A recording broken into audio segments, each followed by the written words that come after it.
नमस्ते नमस्ते योगकल्पद्रुमे नमस्ते नमस्ते ज्ञानकर्मध्रुवे प्रणमामि ओं नमस्ते नमस्ते ओं नीलाद्रि चतुर्धामूर्तये नमः। ओम नीलमाधवाय नमः। नीलमाधवाय नमः। मां सुभद्राय नमः। सुभद्राय नमः। सुदर्शनाय नमः।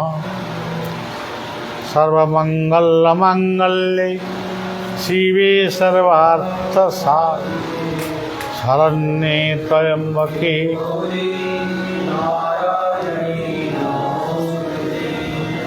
मां दुलादेवी हाड़बाई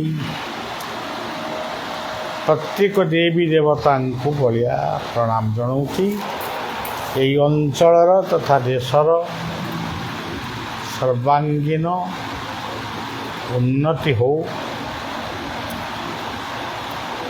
एवं विश्व युद्ध विमुक्त हो एतिकी प्रार्थना एतिकी कामना करुच्ची। आउ शांति रे समस्ते बंचतु यही हूँ प्रार्थना। आज आमे यही पुण्य तीर्थ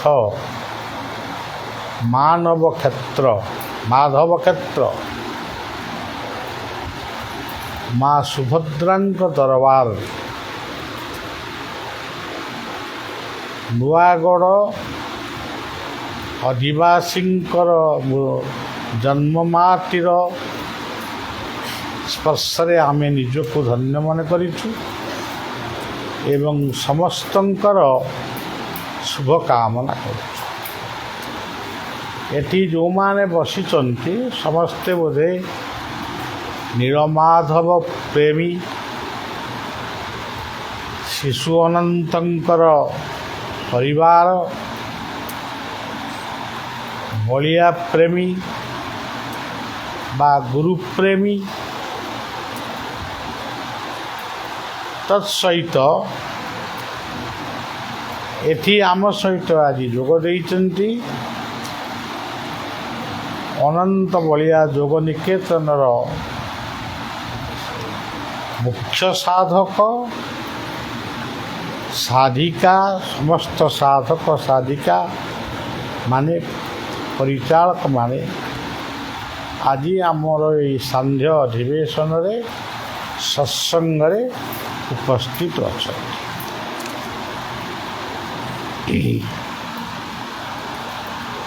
ब्रह्मा अच्छी जोगरे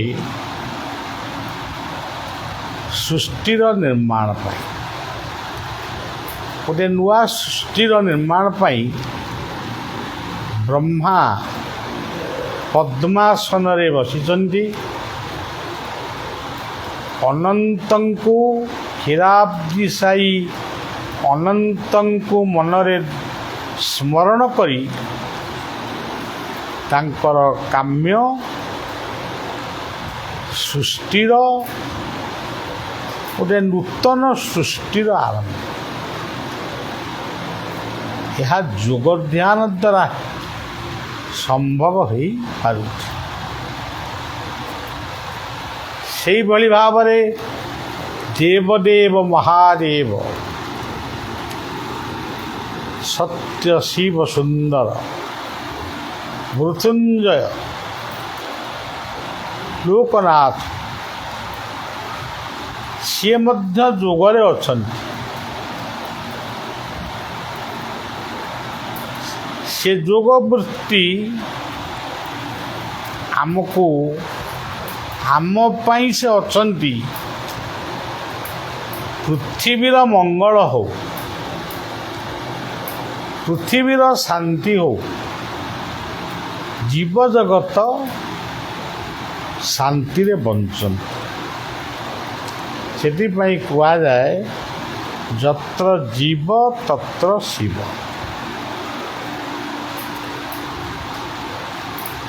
ସେଥିପାଇଁ ମଧ୍ୟ କୁହାଯାଇଛି ଭଗବାନ ସେ ନିରାକାର ପୁରୁଷ ନିଜେ କହିଛନ୍ତି ମମାତ୍ମୈବ ମହାଦେବ, ମୋର ଆତ୍ମା ହିଁ ମହାଦେବ। ଭାଗବତରେ ମଧ୍ୟ କହିଲେ ମୋର ଆତ୍ମା ପଶୁପତି। ପଶୁପତି କହିଲେ ଶିବ। ସିଏ ଅଛନ୍ତି ରୋଗରେ, ବିଷ୍ଣୁ ଅଛନ୍ତି କର୍ମ ଯୋଗରେ।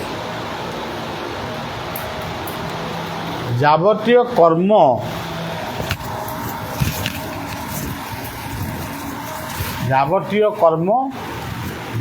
ବିଭିନ୍ନ ସ୍ଥାନରେ ବିଭିନ୍ନ ରୂପରେ ଅନୁଷ୍ଠିତ ହେଉଛି, ତାର ଅଧିକାରୀ ହେଉଛନ୍ତି ବିଷ୍ଣୁ। ଆପଣ ଦେଖିବେ ବଳଦେବଙ୍କ ହାତରେ ଲଙ୍ଗଳ, ଇଏ ହେଉଛି କର୍ମର ପ୍ରତୀକ। ଆଉ ଗୋଟେ ହାତରେ ମୁଷଳ, ମାନେ ଗୋଟେ ଯେଉଁ ଫ୍ୟାକ୍ଟରୀ ତିଆରି ହେଉଛି ସେ ତାରି ପ୍ରତୀକ। ଜଗନ୍ନାଥଙ୍କ ହାତରେ ଚକ୍ର, ସେ ଚକ୍ରଟି କ'ଣ? କର୍ମଚକ୍ର। ଏବଂ ଧ୍ୟାନ ପାଇଁ ହୃଦୟ ଚକ୍ର, ନାସାଗ୍ର, ଲଲାଟ ଚକ୍ର ଇତ୍ୟାଦି। ତେବେ କର୍ମ କରିବା ପାଇଁ ଯେଉଁ କ୍ଷେତ୍ରଟିକୁ ଆମେ ପ୍ରସ୍ତୁତ କରୁ ସେ ହେଉଛି ଚକ୍ର। ସେଇଭଳି ଆପଣ ଦେଖନ୍ତୁ ମା ସୁଭଦ୍ରା ଶୁଭ ପ୍ରଦାୟନୀ ମଙ୍ଗଳମୟୀ ମା ହେଉଛନ୍ତି ଧରିତ୍ରୀ।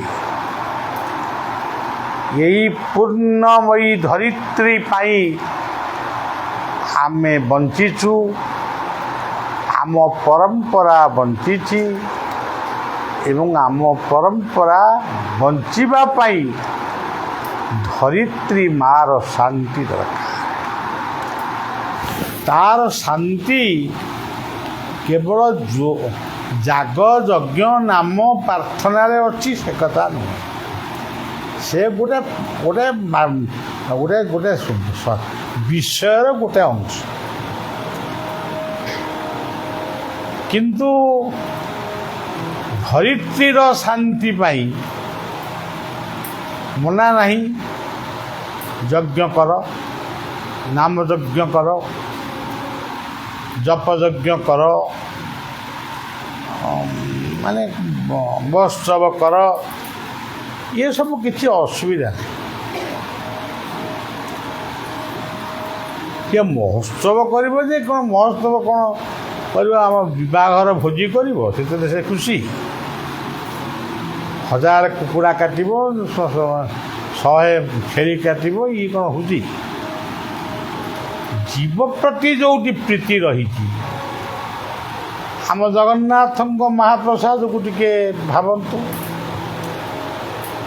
ଏଠି ବି ଆମର ଗୋଟିଏ ଜଗନ୍ନାଥ ମନ୍ଦିର ଅଛି କେଉଁଠି, ସେଠି ମଧ୍ୟ ଗୋଟେ କ'ଣ ପ୍ରସାଦ ବି ହେଉଛି। ଏଠି ବି ଗୋଟିଏ ମାଧବ ଭୋଗ ବୋଲି ଗୋଟିଏ ଭୋଗ କ'ଣ ଆରମ୍ଭ ହେବ ବୋଲି କୁହାଯାଉଛି।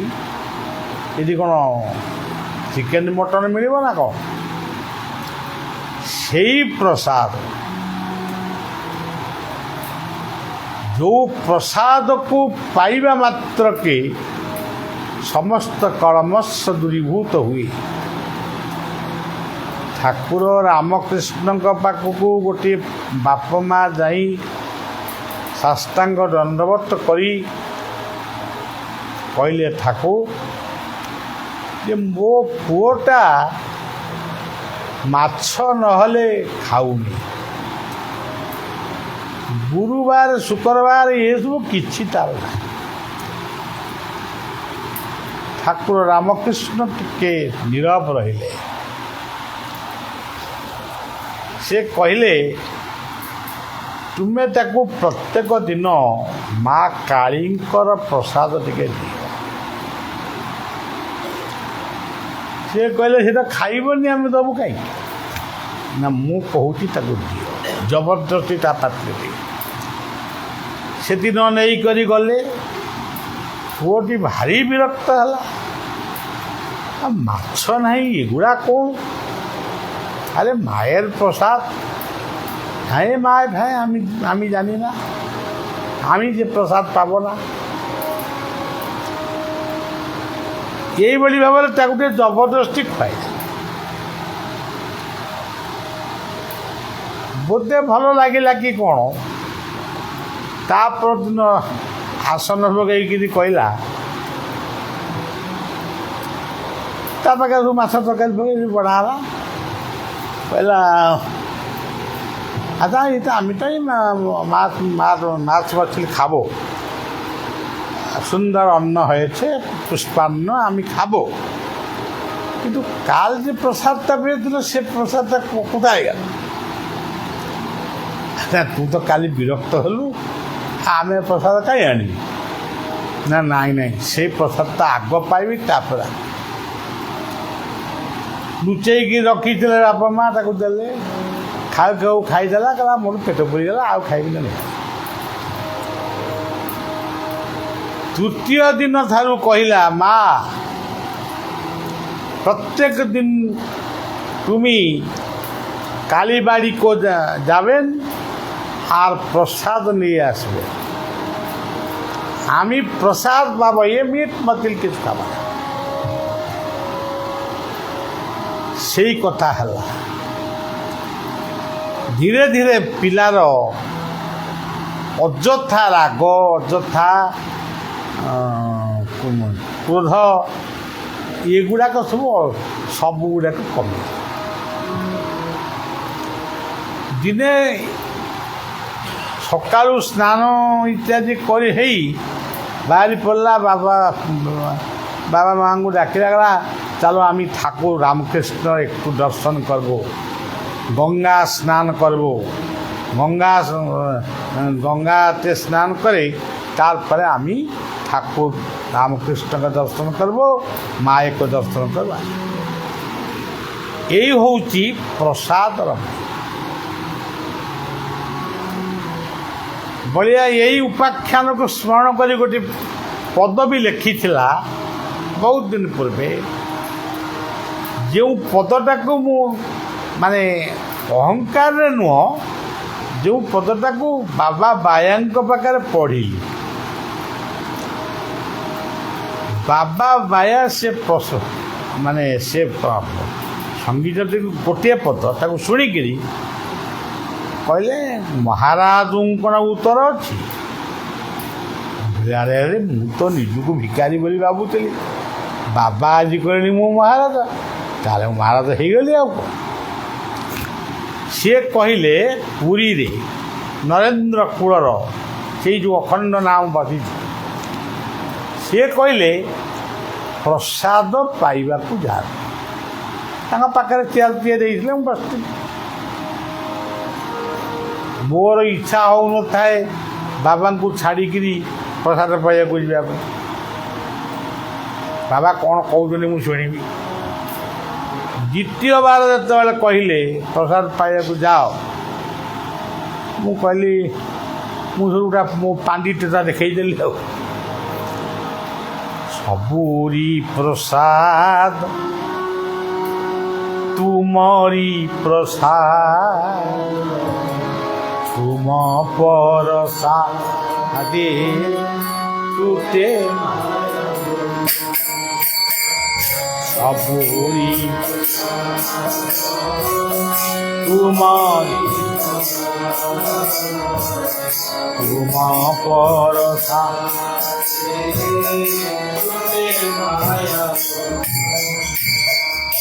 প্রতি হান্ডি গো কৈবল্য, প্রতি স্থান গো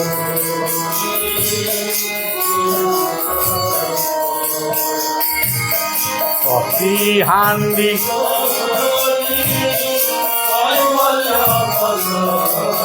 বাবা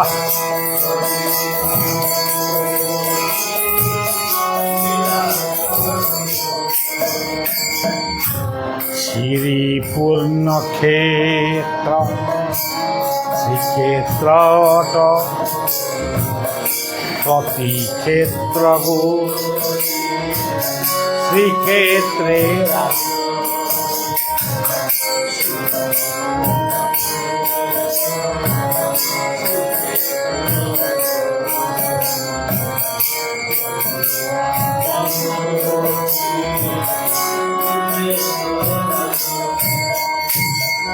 পুরী ঠারু পুরী পরে সবু ঠারে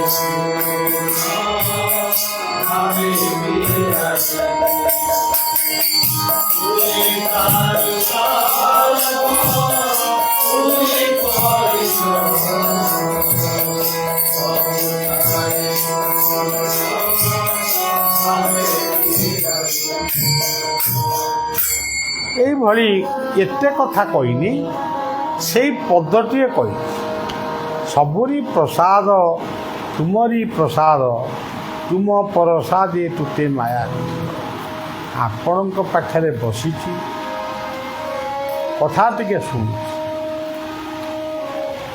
ଭୋକ କଲେ କୋଉଠି ହେଲେ କିଛି ଖାଦ୍ୟ ମିଳିଯିବ କିନ୍ତୁ ଆପଣ ମିଳିବେନି ତେଣୁ ମୁଁ ପ୍ରସାଦ ପାଇବିନି ଏଠି ବସି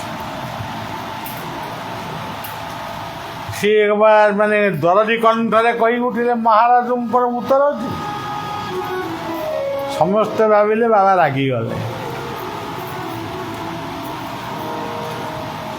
ବଳିଆ କିନ୍ତୁ କହିଲା ନା ନା ବାବା ଜାଣିଲେଣି ମୁଁ ବହୁତ ଭିକ୍ଷା ମାଗି ମାଗି ଥକି ପଡ଼ିଲେ ଏବେ ମୋତେ ସେ ମହାରାଜ ମୁକୁଟ ପିନ୍ଧେଇଦେଲେ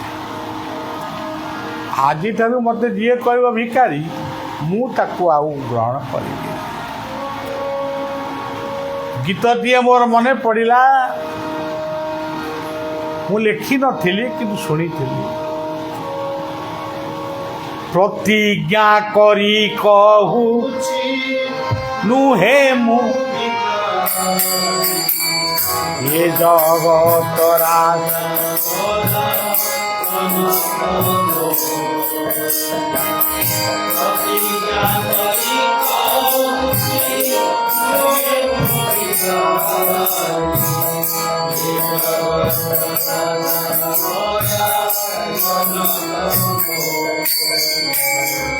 ভিতরে মাগিবা কথা জীবনে নহিব কহিছি জনকু দুঃখ বুঝিলে বুঝি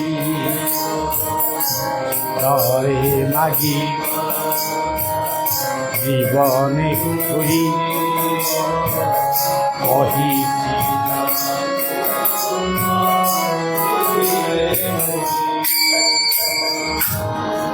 ସଜ୍ଜନ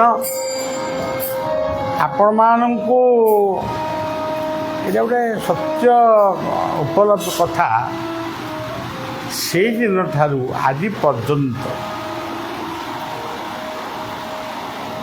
ଯାହା କରିବାକୁ ଚାହିଁଛି ଯେତିକି ଚାହିଁଛି ତାଠୁ ଅଧିକ ହୁଏ ଏଇ ଯେଉଁ ମାଧବ କ୍ଷେତ୍ରରେ ଆପଣମାନେ ବସିଥିଲେ ଗୋଟିଏ ଟେକା କିଆରି ଯିଏ ଦାତା ସେ ବିଲ ବାଛୁଥିଲେ କି କ'ଣ ଗୋଟିଏ କରୁଥିଲେ ସେଇ କ୍ଷେତ୍ରରେ ଗୋଟେ ଆଜବେଷ୍ଟ ଘର କରିକିରି ଗୋଟାଏ ଟିଣ ନା କ'ଣ ପକାଇ ବାବାଜୀ ମାନେ ରହି ସେ ଗୋଟେ ମହାପ୍ରଭୁ ଗୌରାଙ୍ଗଙ୍କର ସେବା ଆଜି ଯାହା ଦେଖୁଛନ୍ତି ତାହା କ'ଣ ତାହା ରାଜପ୍ରାସାଦ ଠାରୁ କେଉଁ ଗୁଣରେ କମ୍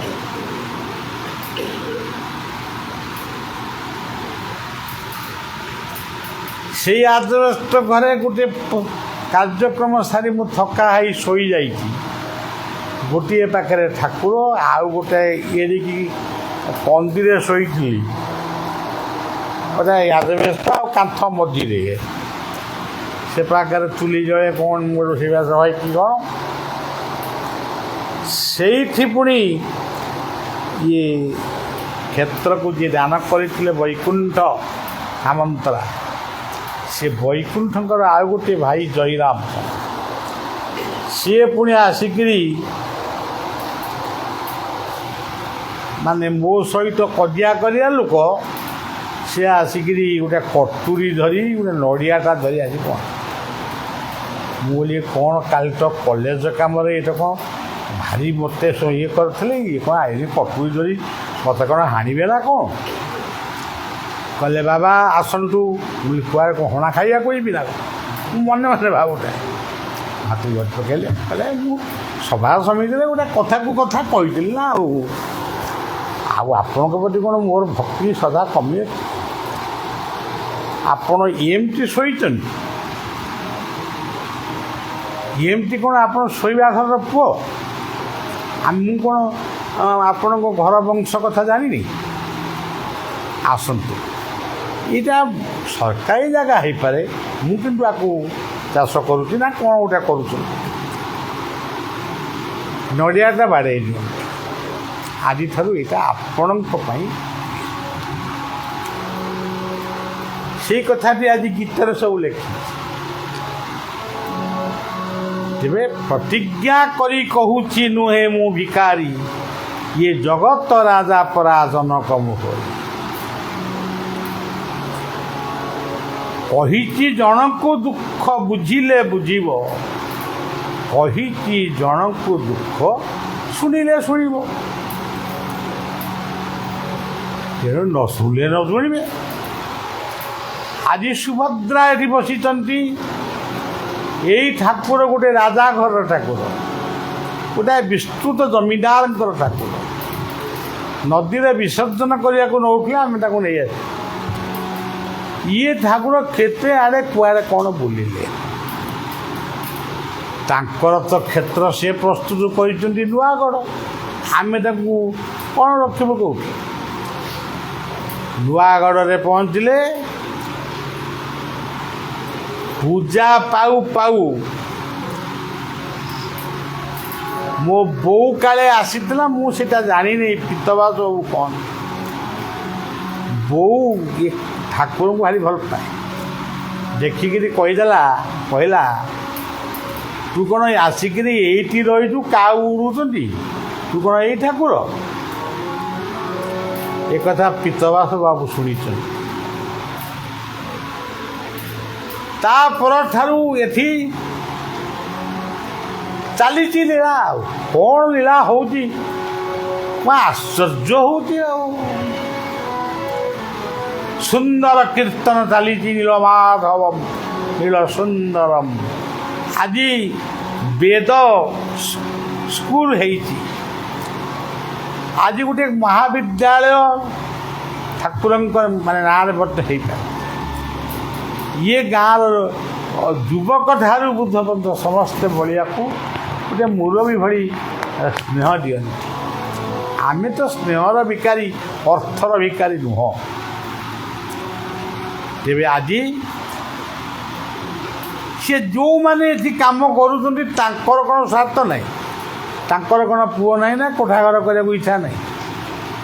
କିନ୍ତୁ ସେଇ ବାବୁଙ୍କୁ ପଚାରିବେ, ତାଙ୍କର ଥିଲେ ବି ତାକୁ ସବୁ ତ୍ୟାଗ କରି କେମିତି ଏଇ କାମଟା ଏଠି ହେବ, ବଳିଆ କାମ ହେବ, ନୀଳମାଧବଙ୍କର କାର୍ଯ୍ୟ ହେବ, ସେଥିପାଇଁ ସମସ୍ତେ ତତ୍ପର। ପିଲାଦିନେ ମୋ ଶିକ୍ଷକ ମୋତେ ବୁଝେଇଥିଲେ, ମୂଲ ଲାଗିଥା ମୂଲିଆ, ଦିନେ ପାଇବ ମଜୁରୀ।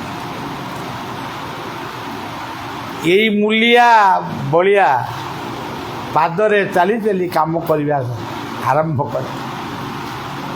ସାଇକଲ ରଡ଼ ଆଗରେ ପଛରେ ବସିଲେ ମୁଁ ବସିପାରେ ନା। ରଡ଼ରେ ରଡ଼ ତାକୁ କ'ଣ କହନ୍ତି ମୁଁ ଜାଣିନି, ସାଇକଲ ରଡ଼ ଉପରେ ବସିକିରି ଏମିତି ବୁଲୁଥିଲି।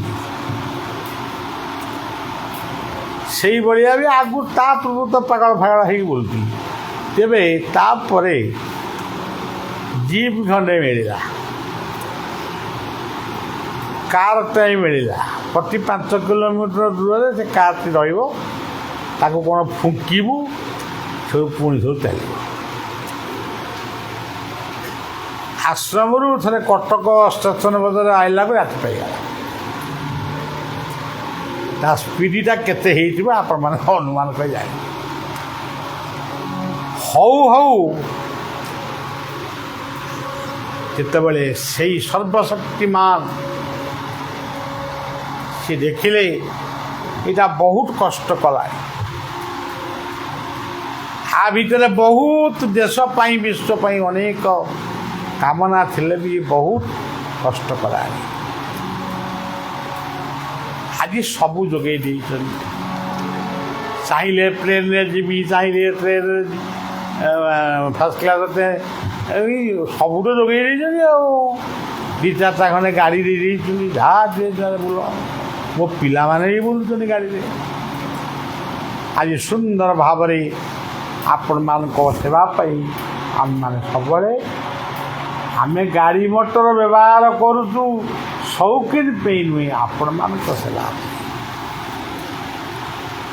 ତେଣୁ ବ୍ରହ୍ମା ଅଛନ୍ତି ଯୋଗରେ, ଶିବ ଅଛନ୍ତି ଯୋଗରେ, ବିଷ୍ଣୁ ଅଛନ୍ତି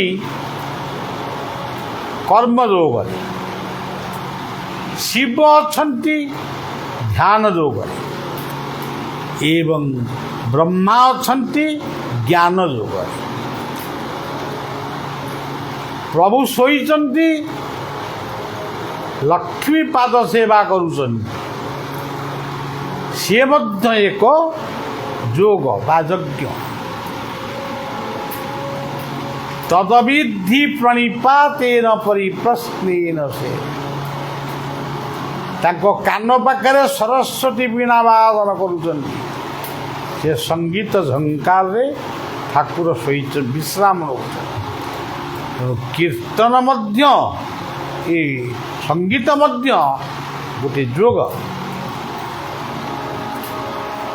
ନାରଦ ଠିଆ ହେଇକିରି କହୁଛନ୍ତି ନାରାୟଣ, ସେମାନେ ସତତମ୍ କୀର୍ତ୍ତୟନ୍ତ ମା।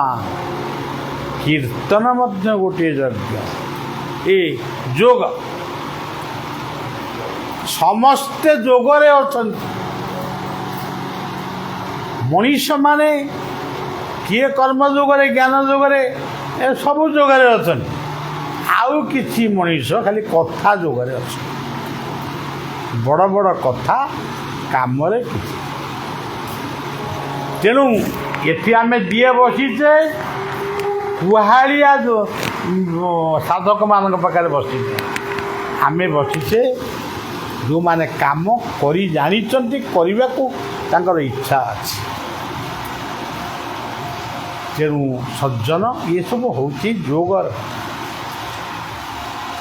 ଏଇ ଯୋଗ କେନ୍ଦ୍ରକୁ ନେଇ କଟକ ସହରରେ ବହୁତ କାର୍ଯ୍ୟକ୍ରମ ହେଉଛି। କିନ୍ତୁ ଏବେ ଗୋଟେ ସ୍ୱତନ୍ତ୍ର ଅନୁଷ୍ଠାନଟିଏ ଗଢ଼ି ଉଠିଛି, ଅନନ୍ତ ବଳିଆ ଯୋଗ କେନ୍ଦ୍ର ନା କ'ଣ? ଯୋଗ ନିକେତନ। ଅନନ୍ତ ବଳିଆ ଯୋଗ ନିକେତନ ଆଜି ଗଢ଼ି ଉଠିଛି। 20-25 ଜଣ କି 30 ଜଣ ଲୋକ ଯୋଗ ଶିଖୁଛନ୍ତି। ତରି ସେ କିଛି ମାନେ ଇଏ ପାଉନାହାନ୍ତି, ଶାନ୍ତି ମାନେ ଆରାମ ପାଉନାହାନ୍ତି। ଆସୁଛନ୍ତି କାହିଁକି? ଆଜି ଭୀମବାବୁ କହୁଥିଲେ, ଆମର ପ୍ରଣବାନନ୍ଦଙ୍କର ବାପା ମନୁ ଭାଇଙ୍କର, କହୁଥିଲେ ବାବା ଏଠି ଗୋଟେ ଯୋଗ କେନ୍ଦ୍ର କିଏ ଗୋଟେ କରୁ। ହଉ ଦେଖିବା, ଆମ ଯୋଗ କେନ୍ଦ୍ର ପିଲାଙ୍କ ସହିତ କଥା ହେବା। ଗୋଟେ ସପ୍ତାହରେ 2 ଦିନ ଗଲେ ବି ହେବ। ତେଣୁ ସେଥିଲାଗି ପଢ଼ିଲି, ନମସ୍ତେ ନମସ୍ତେ ଭବ ବିଶ୍ୱମୂର୍ତ୍ତେ ଜ୍ଞାନ କର୍ମ କୃତେ ପ୍ରଣମାମି ଓମ୍ ନମସ୍ତେ।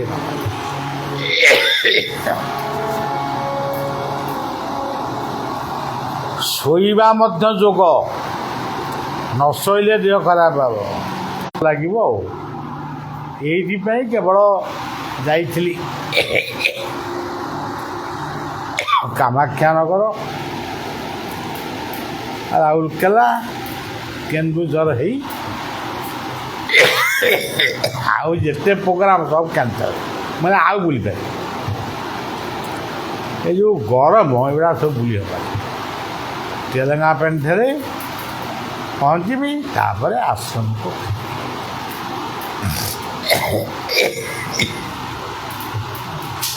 ତେଣୁ ଆଜି ସେଇ ପବିତ୍ର ନୂଆଗଡ଼ ତୀର୍ଥରେ ବଳିଆ ପହଞ୍ଚିଛି। ଆଜି ଯିବି ବୋଲି କହୁଥିଲି କିନ୍ତୁ ଏ କ୍ଷେତ୍ରର ଯେଉଁମାନେ ଆମର ମୁରବୀ ବା ଯେଉଁମାନଙ୍କୁ ଆମେ ସମ୍ମାନ ଦେଉ ସେମାନେ ଯେତେବେଳେ କହିଲେ ବାବା ଆଜି ରହିଯାଅ ମୁଁ ଆଉ କେମିତି କହିବି ନା ରହିଛି ଆଉ କାଲି କିନ୍ତୁ ଯିବି ପୁଣି କର୍ମ ଭିକାରୀ ଲୋକ ପୁଣି ଏ ଭିକାରୀ କହିଲେ ନିଯୁଗରେ ତେଣୁ ଆମେ ପୁଣି ସେଇ କର୍ମର ଅନୁସନ୍ଧାନରେ ଆମେ ଯିବୁ ପୁଣି ଆପଣମାନଙ୍କ ସହିତ ସାକ୍ଷାତ କରିବା। ଆଜିର କଥାକୁ ଏଇଠି ବିଶ୍ରାମ କୀର୍ତ୍ତନଟେ କର ନୀଳମାତ ନୀଳ ସୁନ୍ଦରମ